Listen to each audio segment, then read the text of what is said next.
नमस्कार, आप सभी का स्वागत है हमारे YouTube चैनल एल्केमिस्ट पे। आज शुरुआत करते हैं अपन रसायन विज्ञान की। किसकी करेंगे? केमिस्ट्री की। ठीक है। जो केमिस्ट्री होती है वो दो प्रकार से बनी होती है, मतलब दो शब्दों से बनी होती है। एक होता है केमिया। क्या होता है? केमिया। दूसरा हो गया हिस्ट्री। केमिया एक देश का नाम है और हिस्ट्री का मतलब क्या हो गया? इतिहास। इसको अपन क्या करेंगे? इसको दोनों को अपन जोड़ते हैं तो इसका क्या बनता है? केमिया का इतिहास। केमिया का इतिहास क्या हो गया? केमिया का इतिहास। अब आप ये सोचोगे कि भाई सर, वर्ल्ड में बहुत सारे देश है, फिर केमिया ही क्यों रखा गया?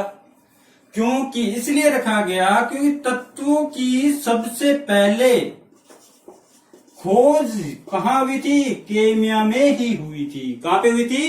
केमिया में हुई थी। इसलिए इसका नाम क्या रखा गया? केमिया। ठीक है। केमिया किससे लिया गया? केमिस्ट्री में जो केमी वर्ड है वो केमिया से लिया गया है। क्यों लिया गया है? क्योंकि तत्वों की सबसे ज्यादा खोज केमिया के अंदर ही हुई थी। अब बात करते हैं केमिस्ट्री की डेफिनेशन की बात करते हैं तो वो क्या होती है? विज्ञान की वह शाखा।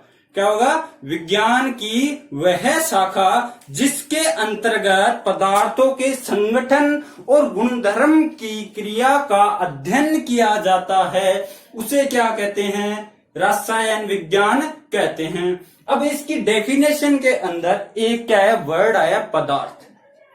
ठीक है। पदार्थ। अब आप बोले सर पदार्थ अपन किसको कहेंगे? क्या बोलेंगे? पदार्थ किसको कहेंगे? तो पदार्थ की सिंपल डेफिनेशन क्या है? ऐसी वस्तुएं। कौन सी? ऐसी वस्तुएं जो क्या कहती है? स्थान घेरती है, जिनका कोई निश्चित द्रव्यमान होता है, वो क्या कहलाती है? पदार्थ कहलाती है। इसकी डेफिनेशन लिखते हैं, ऐसी वस्तुएं। क्या होगा? ऐसी वस्तुएं जो स्थान घेरती है तथा उनका निश्चित द्रव्यमान, उनका निश्चित क्या होता है? द्रव्यमान होता है, उन्हें क्या कहते हैं? पदार्थ कहते हैं। इनका वर्गीकरण दो प्रकार से किया गया है। ठीक है। एक तो भौतिकी के आधार पर और एक रासायनिकी के आधार पर। इनका वर्गीकरण किनके आधार पर किया गया है? भौतिकी और रासायनिक। भौतिकी और रासायनिक के आधार पर इनका क्या किया गया है? वर्गीकृत किया गया है। अब वो आप बोलोगे सर भौतिक गुण क्या होते हैं? भौतिक गुण वे होते हैं जिनकी पहचान से पदार्थ के गुणों में कोई परिवर्तन ना हो। ठीक है। कोई परिवर्तन ना हो, वो तो हो गए भौतिक गुण। जैसे अब जल वाटर ले लेते हैं तो क्या वाटर के अपन कलर को गायब कर सकते हैं? नहीं। वाटर क्या होता है? रंगहीन होता है।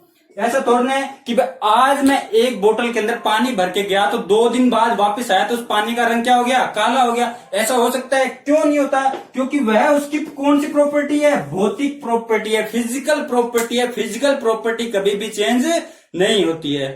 ठीक है। अब बात करते हैं रासायनिक गुण की। रासायनिक गुण में क्या है कि पदार्थों की पहचान करने पर उनके जो गुण होते हैं वो क्या हो जाते हैं? परिवर्तित हो जाते हैं। चलो अब अपन क्या करते हैं? पदार्थों का वर्गीकरण करते हैं। तो पदार्थों का वर्गीकरण कितने? 2 प्रकार से होगा। एक तो भौतिकी के आधार पर और एक रासायनिक गुणों के आधार पर। ठीक है। भौतिक गुणों के आधार पर ये कितने प्रकार का होता है? 3 प्रकार का होता है। ठीक है। भौतिक गुणों के आधार पर कितने प्रकार का होता है? 3 प्रकार को। पहला क्या आएगा? ठोस, दूसरा द्रव, तीसरा गैस।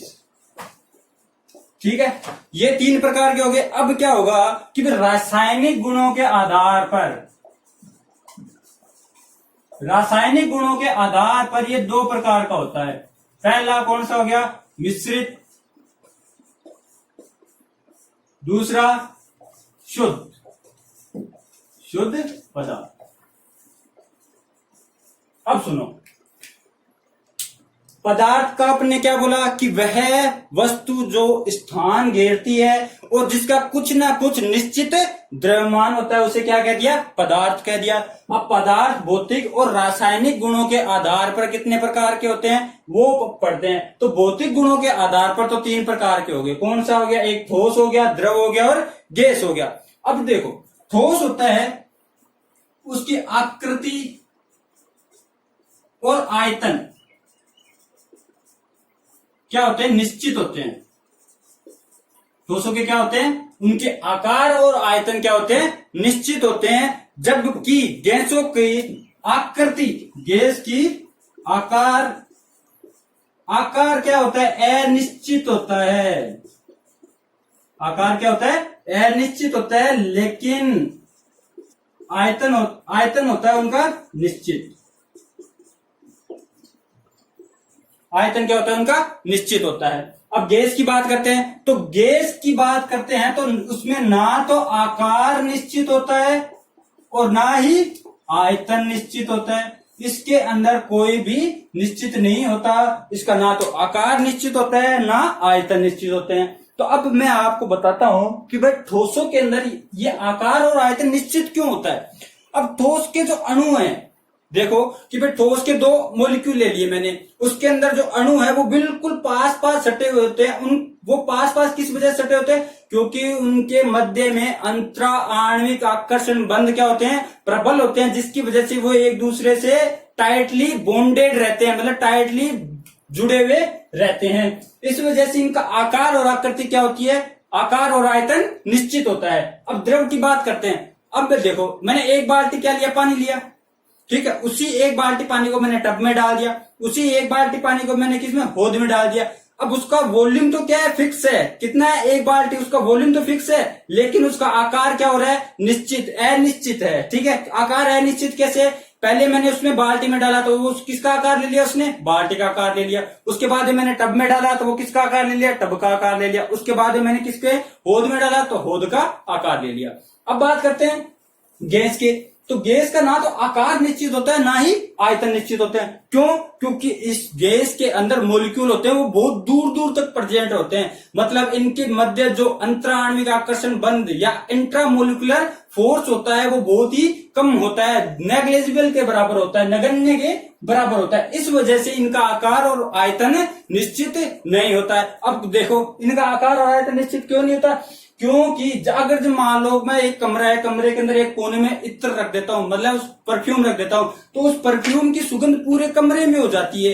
क्यों हो जाती है, क्योंकि उनके मध्य जो अंतराण्विक आकर्षण बल लग रहे हैं उस गैस के अणुओं के बीच में, वो क्या होता है, बहुत ही कम होते हैं। इस वजह से वो जिस आकार के अंदर प्रेजेंट होगी वो उसी का आकार ले लेगी और उसी का क्या ले लेगी, आयतन ले लेगी। ठीक है, तो इस वजह से ना तो इसका आकार निश्चित होता है और ना ही आयतन निश्चित होता है। अब बात करते हैं अपन मिश्रण की। ठीक है, तो मिश्रण क्या होते हैं, मिश्रण परिवर्तनशील क्या होते हैं, संगठन होते हैं। क्या होते हैं, परिवर्तनशील संगठन होते हैं। ठीक है, संगठन का मतलब क्या हो गया, जैसे मैं वाटर के अंदर क्या मिला दूं, चीनी मिला दूं, वाटर के अंदर नमक मिला दूं, तो अब देखो संगठन में क्या परिवर्तन हो रहा है। पहले क्या था, लिक्विड था, अब भी क्या है, लिक्विड है। ऐसे थोड़ी ना है कि भाई मैंने पानी के अंदर चीनी मिला दी, चीनी मिक्स कर दी, मिक्स करने पे वो क्या हो गया, सॉलिड बन गया, ठोस बन गया। ऐसा थोड़ा ना होता है, नहीं होता ना। इसलिए इनका परिवर्तनशील क्या होता है, संगठन परिवर्तनशील होता है। ठीक है, अब दूसरी बात करते हैं। दूसरी एक और चीज देखो कि भाई अगर मैं पानी के अंदर क्या मिला दूं, रेत मिला दूं, मिट्टी मिला दूं, तो उसमें क्या हो गया, 2 प्रकार के संगठन हो गए ना। एक तो कौन सा हो गया, सॉलिड, और एक कौन सा हो गया, लिक्विड। तो 2 प्रकार के संगठन हो गए। तो इसी आधार पर इसको 2 भागों में क्या किया गया है, वर्गीकृत किया गया है, जिसमें एक होता है सममांगी मिश्रण, दूसरा होता है विषमांगी मिश्रण। तो पहले सममांगी मिश्रण की बात करते हैं। ठीक है, सममांगी मिश्रण, और एक दूसरा कौन सा हो गया, विषमांगी मिश्रण। ठीक है, चलो अब विषमांगी मिश्रण की बात करते हैं। वह मिश्रण, कौन सा? वह मिश्रण जिसका संपूर्ण संगठन क्या होता है? समान होता है। क्या होता है? समान होता है। मतलब जैसे एग्जाम्पल के तौर पे समझो, समांगी मिश्रण किसे कहेंगे? जैसे साल्ट प्लस H2O। जब साल्ट मतलब नमक और जल को आपस में मिलाने पर क्या बनता है? सॉल्यूशन। जो सॉल्यूशन बनता है, जो विलयन बनता है, वो कौन सा विलयन होता है? समांगी मिश्रण का विलयन होता है। दूसरी की बात करते हैं, दूसरा एग्जांपल लेते हैं। एक दोनों से हो गई शुगर प्लस वाटर। ये भी किसका निर्माण करते हैं? सॉल्यूशन का निर्माण करते हैं, विलयन का निर्माण करते हैं। इसलिए इसे समांगी मिश्रण कहते हैं, क्योंकि इसके अंदर कोई भी फेज चेंज नहीं हो रही। जो पहले फेज अवस्था थी, लिक्विड अवस्था थी, अभी भी क्या हो रही है? वही लिक्विड अवस्था है। इसमें कोई भी उसका संगठन चेंज नहीं हो रहा। ठीक है, अब इसमें विषमांगी मिश्रण की बात करते हैं, तो वह मिश्रण जिसमें क्या होता है? संगठन परिवर्तन हो जाता है या चेंज हो जाता है, उसे क्या कहते हैं? अपने विषमांगी मिश्रण कहेंगे। अब इसका एग्जाम्पल लेते हैं, तो इसके एग्जाम्पल की बात करते हैं। ऑयल ले लिया, ऑयल किसमें मिला दिया? वाटर में, जल में। तो जल में मिलाने के बाद मेरे को दो सतह मिलेंगे। है तो दोनों क्या है? लिक्विड है, लेकिन ऑयल की परत अलग हो जाएगी, लिक्विड की परत अलग हो जाएगी। दोनों एक दूसरे के अंदर मिश्रित नहीं होंगे और सॉल्यूशन का निर्माण नहीं करेंगे। ठीक है, दूसरा एग्जांपल लेता हूं मैं, रेत प्लस H2O वाटर। तो अब रेत और H2O दोनों में क्या होगा? इसमें स्टेट क्या हो जाएगी? दो हो जाएगी। इसमें स्टेट कितनी हो जाएगी? दो हो जाएगी। एक तो कौन सी हो जाएगी? सॉलिड हो जाएगी। एक कौन सी हो जाएगी? लिक्विड हो जाएगी। तो इसमें जो इनका संगठन है वो क्या हो रहा है? परिवर्तित हो रहा है। ठीक है, इसलिए इन्हें क्या कह दिया अपने? विषमांगी मिश्रण कह दिया। ठीक, अब बात करते हैं पदार्थों की। क्या बात करते हैं? शुद्ध पदार्थों की, प्योर मैटर की। ठीक है, तो प्योर मैटर कितने प्रकार का हो गया? दो प्रकार का हो गया। कितने प्रकार का हो गया? दो प्रकार का हो गया, जिसमें पहला है तत्व और दूसरा हो गया यौगिक। अब सुनो ध्यान से, अब सुनो आराम से, बिल्कुल इत्मीनान से कोई चीज सुनो। अब देखो, तत्व किसे कहेंगे? तत्व किसे कहेंगे और यौगिक किसे कहेंगे? तो तत्व उनको कहा जाता है जो सरल पदार्थों में अपघटित नहीं किए जा सकते। किसमें नहीं किए जा सकते? सरल पदार्थों में अपघटित नहीं किए जा सकते। इसका मतलब क्या है कि तत्वों का निर्माण किससे होता है? एटम से। किससे होता है?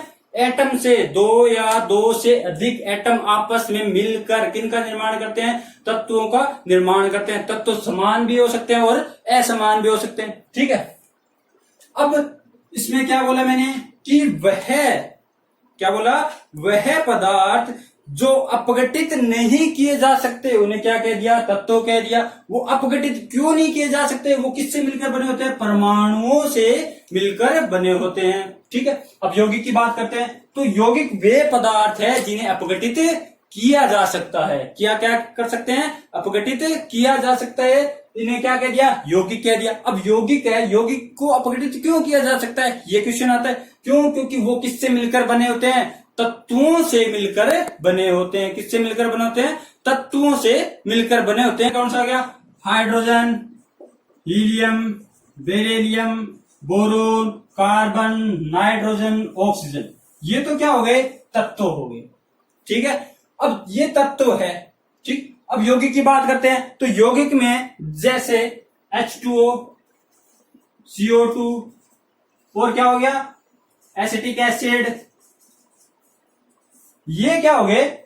यौगिक हो गए। अब देखो, इनको क्या है? अपघटित किया जा सकता है। क्या हाइड्रोजन को अपघटित किया जा सकता है? नहीं किया जा सकता। हीलियम को नहीं किया जा सकता। इनको तो अपघटित आसानी से कर सकते हैं। कैसे? देखो, H2 प्लस O के अंदर जल को, CO2 को कार्बन प्लस O2 में, इनको क्या कर सकते हैं? अपघटित कर सकते हैं। ठीक है, आज के लिए बस इतना ही। बाकी की क्लास कल से स्टार्ट करेंगे। ठीक है, अगर ये आपको हमारा चैनल पे जो समझ में आया नहीं आया, कमेंट करके आप जरूर बताएं। ठीक, और साथ में ही एक बहुत ही मोस्ट इम्पोर्टेंट बात ये है कि हमारे चैनल को ज्यादा से ज्यादा शेयर करें, वीडियो अच्छा लगा तो लाइक करें और सब्सक्राइब करना ना भूलें, और साथ साथ में बेल आइकन जरूर दबाएं, जिससे क्या है हम जो भी वीडियो अपलोड करेंगे उसका नोटिफिकेशन आपको तुरंत मिल सकता है। ठीक है, धन्यवाद, थैंक यू।